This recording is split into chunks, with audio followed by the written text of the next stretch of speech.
Perkenalkan, nama saya Ahmad Rizal Abdullah. Saya jurusan akuntansi angkatan 2014. Terus, track record saya dulu saya kelas 1 pada waktu SMA itu aktif berorganisasi dalam OSIS atau organisasi siswa di sekolah. Kelas 1 SMA saya mendaftar jadi anggota Kabit 6, Wakabit 6 itu untuk urusan tentang kewirausahaan dan keterampilan. Nah, setahun berjalan, di tahun kedua karena sistem di sekolah saya itu mengharuskan anggota OSIS yang sudah terdaftar di tahun sebelumnya itu harus mencalonkan diri menjadi ketua OSIS. Ya akhirnya secara otomatis saya harus mencalonkan diri menjadi ketua OSIS dan terpilih di tahun kedua. Nah, selama 1 tahun saya menjabat di OSIS SMA saya dulu. Pengalaman yang saya dapat itu pertama ada 3 yang paling mengesankan menurut saya. Yang pertama itu adalah bertemu dengan anggota dan juga wakil ketua OSIS saya. Nah, di situ saya belajar banyak. Dulu saya adalah orangnya tipenya yang egois, terus logis, dan juga mungkin sedikit perfeksionis. Nah, pemikiran saya pertama adalah dulu ketika OSIS saya ingin membenahi sistem administrasi yang ada di dalamnya. Jadi saya bertindak seakan-akan kita harus bekerja secara profesional, semua harus rapi, semua harus dikerjakan dengan baik, tidak ada miss sedikit pun. Nah, namun itu tidak membuat saya lebih dekat terhadap anggota maupun ketua saya, wakil ketua saya. Nah, akhirnya dengan mereka saya mengerti bagaimana seharusnya berorganisasi dengan profesional namun tetap menjunjung tinggi nilai-nilai kekeluargaan. Lalu yang kedua adalah saya berkenalan dengan namanya politik. Nah, di sekolah saya dulu itu kental sekali aura perpolitikannya karena jabatan wakil kepala sekolah bidang kesiswaan itu diperebutkan. Ya, jadi ya saya berkenalan dengan orang-orang yang memiliki kepentingan dan bagaimana cara mereka untuk mendapatkan kepentingan itu. Nah, itu membuat saya belajar dan menumbuhkan insting atau kepekaan terhadap perpolitikan yang ada di lingkungan sekitar saya. Nah, yang ketiga ini menurut saya yang paling menjadi paling mengesankan dan membuat saya itu hingga bisa sampai di sini gitu. Yaitu adalah saya dulu menghadapi sebuah kasus di mana hampir kurang lebih 30% dari angkatan saya itu ingin menggunakan kunci jawaban ujian nasional. Nah, dalam menghadapi kasus tersebut, saya dengan lantang, dengan tidak berpikir secara lebih mendalam dan lebih jauh, sudah menyuarakan lebih dulu bahwa saya sangat menentang orang-orang yang melakukan hal tersebut. Nah, saya menyuarakan hal itu bukan hanya omong kosong, tapi juga saya melakukan sebuah aksi. Nah, aksi itu adalah saya meng-approach ke guru-guru yang memang punya pemikiran yang sama dengan saya, yang juga tahu bahwa isu tersebut itu sudah mengakar di dalam sekolah saya. Nah, seiring berjalannya waktu, ini ceritanya di-approach ke guru dulu ya. Akhirnya saya tahu gitu, ternyata di dalam sekolah saya itu ada oknum yang memang melindungi mereka, hingga puncak tertinggi secara hierarkis di sekolah saya itu pun juga secara tidak langsung itu mendukung mereka. Nah, aksi saya itu juga tercium oleh teman-teman yang juga ingin melaksanakan hal tersebut.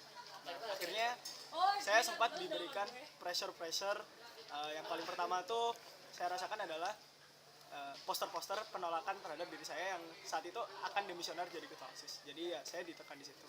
Terus yang kedua, mereka mulai mempengaruhi teman-teman saya. Jadi waktu saya dari kelas 2 mau ke kelas 3 itu awalnya teman saya hampir bisa dekat seluruh angkatan, tapi ketika di kelas 2 dan kelas 3 ketika saya menghadapi kasus tersebut, teman-teman saya ya hanya di peer group saya sendiri yang mana itu cuma 6 orang gitu. Yang ya udah cuman itu aja. Karena semua orang mereka membuat satu kasus yang membuat saya itu harus melakukan sebuah kebijakan penting gitu. Meskipun itu kayak seakan-akan kalau dipikir sekarang itu kayak nggak penting banget gitu ya. Dan itu kebijakannya adalah di salah satu buku tahunan sekolah. Nah, waktu buku tahunan sekolah itu mereka mencuatkan sebuah kasus gini. Sekelompok orang itu ingin memberikan sebuah donasi pada pembuatan buku tahunan sekolah. Akhirnya mereka memberikan donasi itu dengan kontraprestasi atau dengan apa sih namanya? Donasinya itu dengan imbalan mereka bisa mencantumkan foto mereka di dalam buku itu. Nah, namun terjadi penolakan Nah, terjadi penolakan di beberapa teman saya yang minor karena harus menengahi mereka agar tidak terjadi konflik di antara kelompok yang ingin memberi donasi dan yang menolak donasi. Akhirnya saya memutuskan untuk melakukan voting. Nah, ketika melakukan voting itu kedua belah pihak ini merasa dirugikan, meskipun yang menang akhirnya yang menolak adanya donasi tersebut. Nah, si pemberi donasi ini notabene adalah orang-orang yang akan memakai si kunci lunas. Nah, yang awalnya teman-teman yang mencium aksi saya itu cuman pentolan-pentolan dari orang yang ingin memakai kunci unas, akhirnya semuanya tahu dan semuanya itu memusuhi saya. Ya udah, saya terbuang dari pergaulan dan saya kesulitan dalam bergerak. Kesulitan itu saya putuskan untuk berhenti karena apa? Karena saya tahu bahwa power yang saya punya untuk melawan mereka itu tidak cukup dan saya masih memiliki masa depan yang harus saya pikirkan, yaitu berkuliah. Nah, akhirnya saya memutuskan untuk berhenti. Selain dihadapkan oleh masalah itu, saya juga sempat terpilih menjadi salah satu ketua Forum OSIS Jawa Timur yang pemilihannya diadakan oleh kalau tahu Forum OSIS nasional itu ada yang bagian Jawa Timurnya, kebetulan ada kegiatan seperti leadership camp dan saya mengikutinya, terus akhirnya hasil dari kegiatan itu saya terpilih menjadi ketua Forum OSIS Jawa Timur. Nah, tapi di sana juga saya mengalami kegagalan. Jadi di akhir masa jabatan saya, semua yang saya lakukan, semua yang saya cintai tentang organisasi itu saya merasa gagal gitu. Kenapa saya bisa gagal? Oke, yang pertama, dalam Forum OSIS Jawa Timur itu adalah tujuannya tuh bagus. Tujuannya adalah tujuannya adalah menjembatani para ketua-ketua OSIS yang ada di seluruh Jawa Timur, di setiap kota yang ada di Jawa Timur, untuk berdiskusi atau mencoba menyelesaikan masalah yang mereka hadapi di sekolah. Nah, tujuan utamanya adalah itu. Namun ketika saya terpilih, lalu saya mempelajari lebih dalam dan berkenalan dengan stakeholder organisasi itu, mulai dari ketua yang lama, alumni-alumninya, terus pembinanya, dan juga salah satu organisasi yang membantu.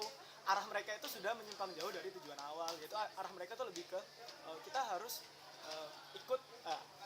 kita harus mempublikasikan organisasi ini. Jadi kita tidak, pada tahun-tahun saya menjabat itu, fokusnya itu bukan kita mencoba untuk membantu anggota-anggota yang sudah ada menyelesaikan masalahnya, tapi kita lebih mempromokan organisasi kita.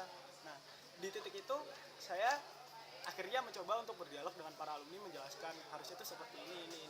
Tapi karena ada lain dan satu hal, dan saya juga dihadapkan oleh kasus yang lumayan berat menurut saya di sekolah, dan juga saya harus menyiapkan untuk kuliah saya tidak bisa menaruh fokus yang lebih jauh atau lebih besar atau lebih dalam lagi terhadap permasalahan di Forum OSIS Jawa Timur, sehingga akhirnya saya memutuskan untuk mundur. Nah, ketika dalam proses mundur itu semua orang mempertanyakan dan semua orang mencari saya seakan-akan seperti buronan gitu, seakan-akan orang yang melepaskan tanggung jawab.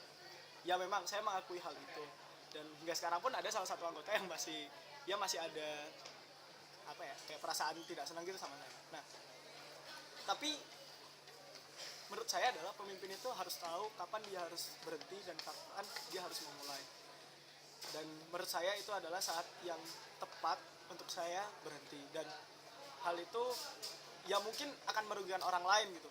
Tapi saya berpikir merugikan orang lain itu hanya sekian puluh orang yang ada di dalam anggota saya. Tapi dengan saya memutuskan untuk berhenti dan saya fokus untuk mengejar mimpi kuliah dan akhirnya bisa berkuliah di FEUI, saya bisa mendapatkan pengalaman yang lebih besar, dan itu membuka peluang saya untuk menolong orang yang lebih banyak gitu. Saya bisa lebih bermanfaat di situ. Ya, itu mungkin track record organisasi saya yang lumayan panjang. Ya, panjang capek kan ya. Oke. Next. Alasan saya kenapa saya mengajukan diri untuk menjadi salah satu nominasi Rookie Leader of the Year yang diadakan oleh ILD Departemen BEM FEUI. Alasan pertama sih cuman pingin, ini ada seleksi esai. Motivasi awal saya mengikuti ILD ini karena proses seleksinya, yaitu pertama ada seleksi esai dan juga mungkin walk-in interview. Terus saya juga mikir ada jurinya kan, saya pikir jurinya tuh bakal datang, ternyata direkam video terus dikirim. Itu nggak apa-apa, tapi yang paling penting adalah esainya gitu. Saya ingin mencoba membagikan pengalaman atau pemikiran saya tentang leadership yang saya punyai kepada orang dalam bentuk tulisan, karena selama ini saya belum pernah berhasil menuangkan ide saya secara baik dan benar melalui tulisan, dan mungkin ini salah satu aja yang bisa membuat saya belajar. Nah itu motivasi individu gitu.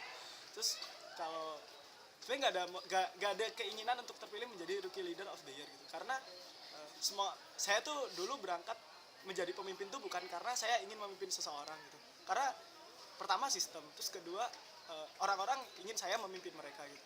Bukan sombong, tapi ya memang seperti itu kenyataannya yang saya alami baik di OSIS maupun di forum OSIS Jawa Timur. Namun dengan adanya Rookie Leader of the Year ini saya ingin mencoba gitu.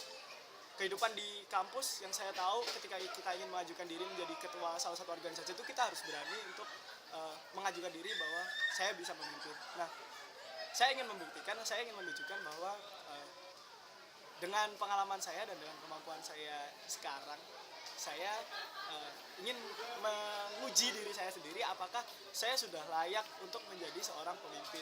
Nah, mungkin salah satunya Rookie Leader of the Year itu adalah tolok ukur saya dalam menguji seberapa jauh kemampuan kepemimpinan saya itu dapat bermanfaat atau berguna untuk orang lain. Itu sih alasannya kenapa ikut Rookie Leader of the Year. Oke, ya. Terus apa lagi? Oke.